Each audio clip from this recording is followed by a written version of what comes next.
来看美国甲罗西亚最高外交官17去沙烏地阿拉伯舉行會談，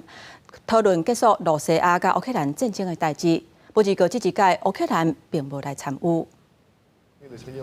伫咧俄羅斯外長拉夫洛夫等人17到沙烏地阿拉伯時陣，俄羅斯的國營電視台記者問到美國甲俄羅斯關係恢復，另外一個問到一個重點，就是為什麼結束俄烏戰爭的會談，烏克蘭無參加。這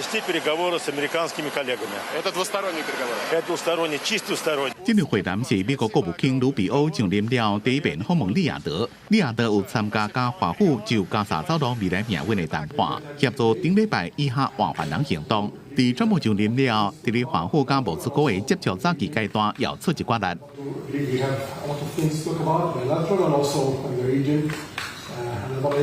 官員講，這是俄烏戰爭以來雙方上重要的會談，也代表美國原本孤立俄羅斯的政策，到川普時陣有改變，所以以後有機會甲俄羅斯總統普京見面。不過，美國這招讓人意外的外交手段，和烏克蘭甲主要盟國本來想要在咧談判中有參加的機會失望，也則有巴黎緊急峰會，要來應應美國甲俄羅斯可能推出對因不利的協議。